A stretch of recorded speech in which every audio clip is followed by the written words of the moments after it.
أعوذ بالله من الشيطان الرجيم.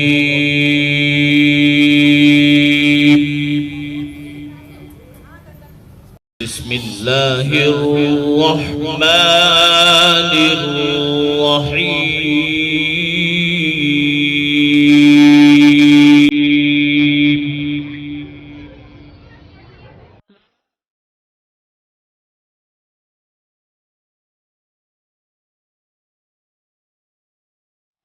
کفار کے ساتھ اللہ تعالیٰ کا معاملہ اور ہے، مسلمانوں کے ساتھ اللہ کا معاملہ اور ہے۔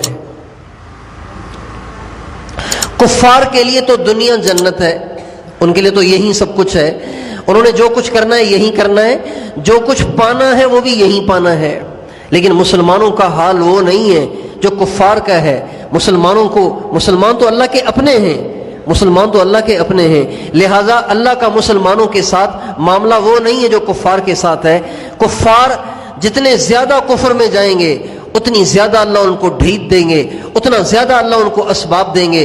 فتحنا علیہم ابواب کل شیء، اللہ فرماتے ہیں جب یہ کفار میری نافرمانی میں آگے بڑھتے ہیں، میری نصیحت سے منہ موڑتے ہیں، میری نصیحت کو پس پش ڈالتے ہیں، پھر میں کیا کرتا ہوں میں فتحنا علیہم ابواب کل شیء، میں ان پہ سارے دروازے کھول دیتا ہوں۔ اللہ ان پہ دروازے کھول دیتا ہے، جیسے آج کفار پہ دروازے کھلے ہوئے، معیشت بھی ان کے ہاتھ میں، پیٹرول بھی ان کے ہاتھ میں، ساری چیزیں بھی ان کے ہاتھ میں، سونا چاندی بھی ان کے پاس، عہدے بھی ان کے پاس، ساری حکومتوں کو ڈیل بھی وہی کر رہے ہیں، ساری سیاست کے پیچھے انہی کا ہاتھ کار فرما ہے۔ کتنا اللہ نے زور دے دیا ان کو، کتنے لمبے ہاتھ کر دیے ان کے۔ تو اللہ نے یہی کہا ہے فتحنا علیہم ابواب کل شیء، میں ان کے لیے سارے دروازے کھول دیتا ہوں، اور پھر دروازے کھولتے کھولتے کھولتے کھولتے جب وہ حد سے تجاوز کر جاتے ہیں تو پھر ان کو اچانک پکڑ لیتا ہوں۔ لیکن مسلمانوں کے ساتھ اللہ کا معاملہ یہ نہیں ہے۔ مسلمانوں کے ساتھ اللہ کا کیا معاملہ ہے؟ تھوڑی بھی غلطی کرے گا تو پکڑا جائے گی، گناہ کریں گے پکڑائے گی، شریعت سے ہٹیں گے پکڑائے گی۔ پکڑ کیسے آئے گی؟ کبھی پکڑ کی کوئی شکل ہوگی، کبھی پکڑ کی کوئی شکل ہوگی، کبھی مہنگائی بھیج دے گا، کبھی بیماریاں بھیج دے گا، کبھی جوان اولادوں کو موت کے گھاٹ اتار دے گا، کبھی جوان بیوی کو موت کے گھاٹ اتار دے گا، کبھی جوان کے گردے فیل کر دے گا، کبھی جوان کو کینسر میں مبتلا کر دے گا، کبھی بے سر و سامان کر دے گا، کبھی مقروض کر دے گا، کبھی اولاد کو نافرمان کر دے گا، کبھی بیوی کو نافرمان کر دے گا، کبھی اوروں کا محتاج کر دے گا، بھیک مانگنے پہ مجبور کر دے گا۔